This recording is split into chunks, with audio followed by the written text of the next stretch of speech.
Alright guys, back here doing a video, another unboxing video. This is from Andy's Orchids. They had a sale, 40% off some selected plants, and the prices were really good.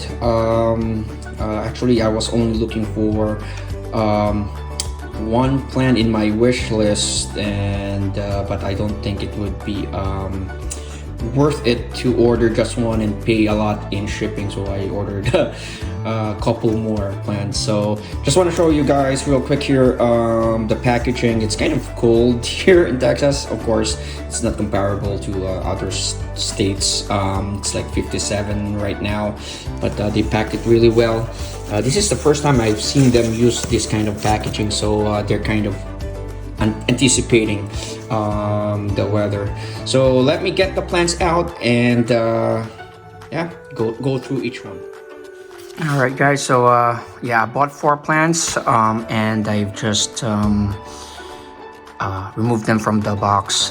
They're packed really well. This is also the first time I've seen them include a heat pack with it. So yeah, really nice touch. They're kind of expecting again the weather, so that's good.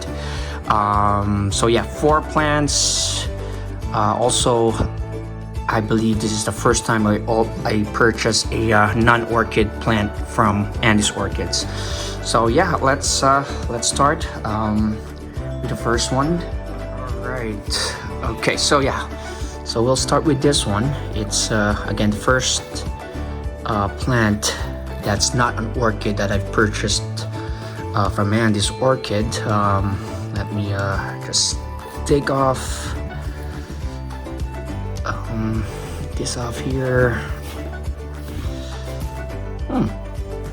I kind of expected that I'll be receiving a smaller specimen, but this is a fairly good sized, lots of growth, some damage, but kind of with this kind of plant, I don't think it will be, or I think it will be difficult to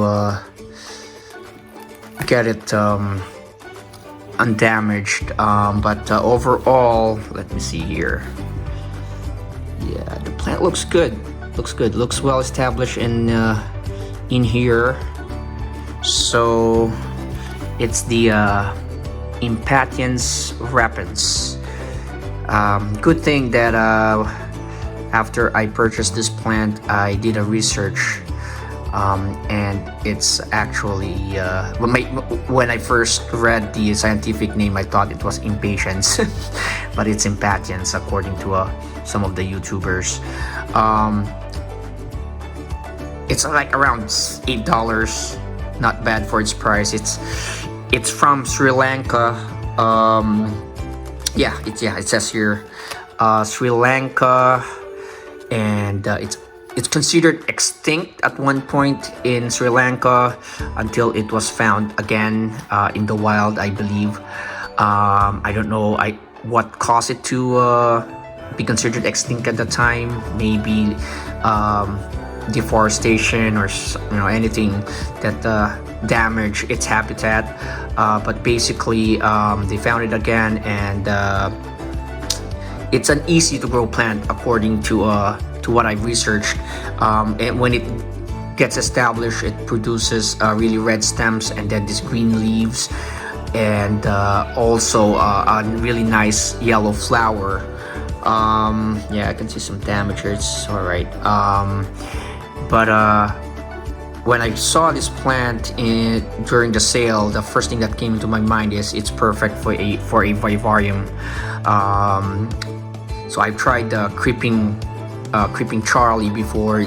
It grew wild in my dart frog vivarium, but I'm planning to set up multiple dart frog tanks, and I want different plants in it. So I want to grow this first, and then add it to one of the tanks when the time comes. So Impatiens repens, pretty popular plant. rare according to a lot of websites, but I think because it's easy to propagate, it became more common. Um, and of course, when something's more common, the price dropped. So I think it was like $13 or 16, I forgot, but basically it went on sale for $7.50, something like that. But yeah, I'm very happy about this. I'm not really concerned about the damage. From what I've read, it can easily be propagated. But the leaves look really nice. It seems like there's this. Let me see. Yeah, it looks nice. So yep, Impatiens repens. Alright guys, so for the next plant, I just removed the protective or the packaging foam. So this is the first species in its genus that I've added to my collection, and the genus is Gastrocylus, and it's a Gastrocylus rutilans. It's a miniature.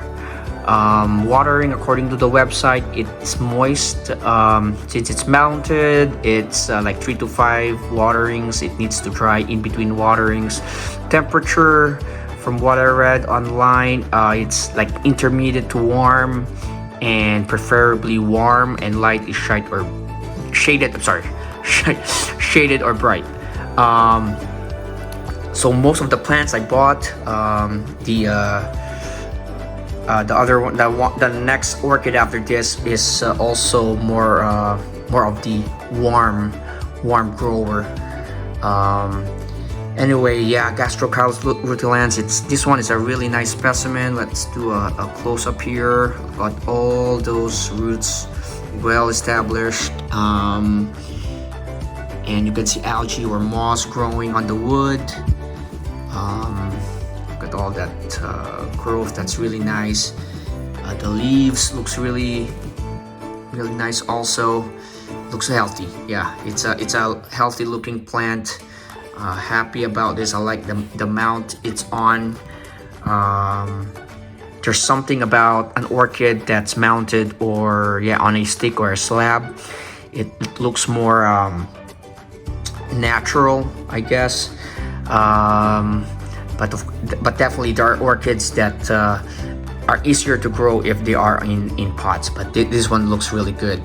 One of the reasons why I purchased more on the warm growing plants is because I have more room on the upper part of my tent. So yeah, I know where this guy's going. But yeah, looks really nice. So let's move on to the next one. Alright, so for the next one, this is also the first orchid that I have in its genus, and the genus is Encyclia, and the complete scientific name is Encyclia bractescens. Mounted, water is moist and let it dry in between waterings according to the website. Temperature, from what I've read, is intermediate to warm, preferably warm, and light is bright. So this plant will also be in the upper part of my tent. And excited again.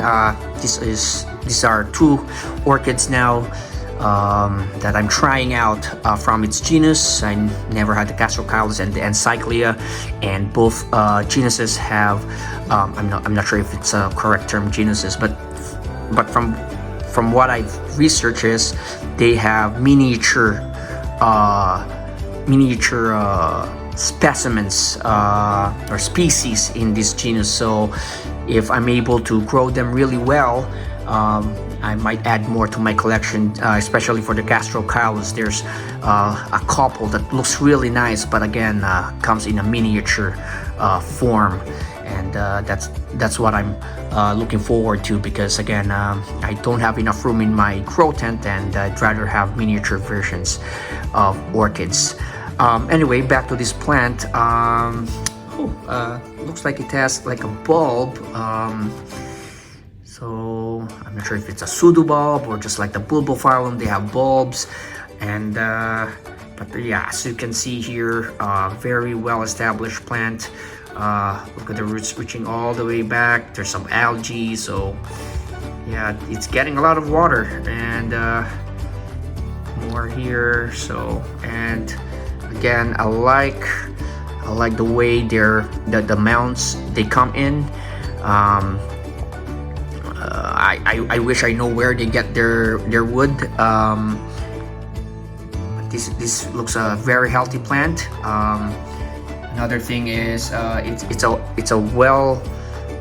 good sized good sized mount or wood, and I'm looking forward to, when this grows, or there's a keiki. I'm not sure if that's the term for this plant. If a keiki grows, I can just let it move up or grow up the whole mount. So this is a really nice looking plant, so very excited.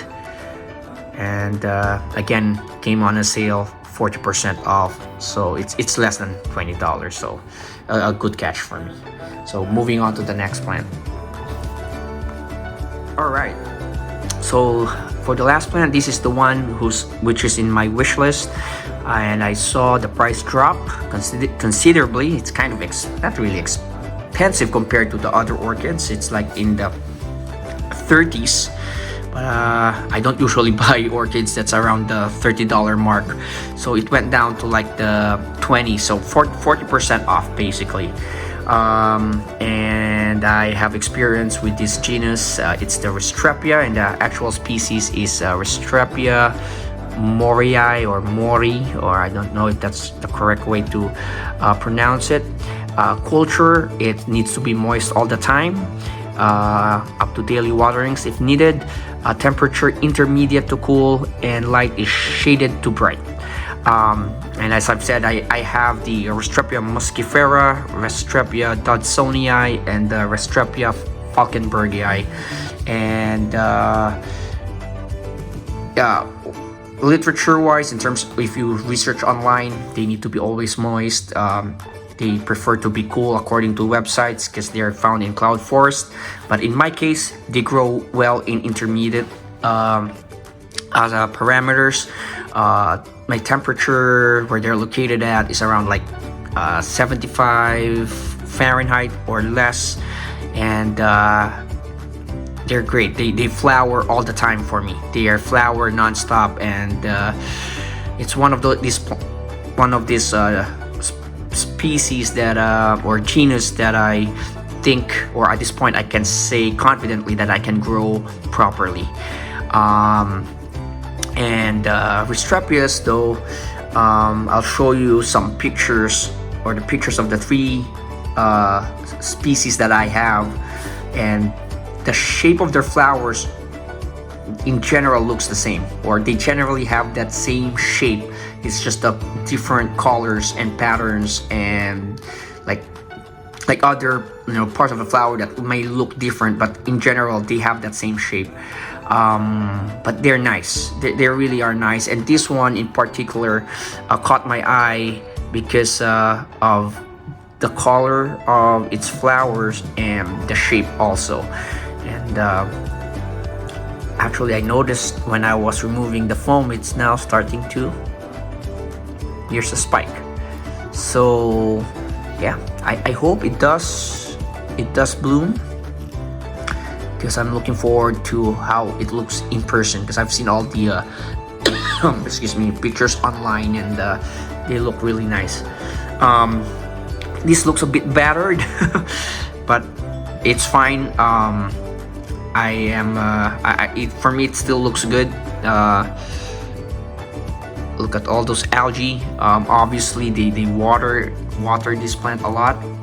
It needs to be moist a lot. So what I think I'll be doing is I'm sorry, is I'll place, I might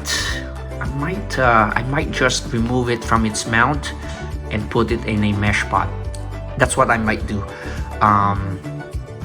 When I did that to my Falkenberger was in a ceramic pot at that time, but when I put it in a 6-inch net pot, it just just went haywire, just keep on growing, producing flowers every time. So I think that's what I'll do with this, because that's what I did with the Dodsonia. I took a keiki and put it in a mesh pot and just keeps growing. And then the Muscifera, the one that I have, the other one that I have, was actually in a pot, but I just transferred it in a mesh pot, and it just flowers non-stop also. So I guess that's what I'll do with this one. I'll just take it off this mount and put it in a mesh pot. So yeah, very happy with this order. I mean, there are people who collect cars, or people collect bags, shoes. I like plants, I like orchids, and with what I've ordered and seen and received from and these orchids, I every time I see a sale and they're priced really nice compared to they're on sale basically, I just can't help it when I see really nice specimens on sale. And yeah, just happy about this order. So yeah, that's it, guys. I appreciate the likes, the subscriptions, and yeah, please hit like and subscribe, and have a good one.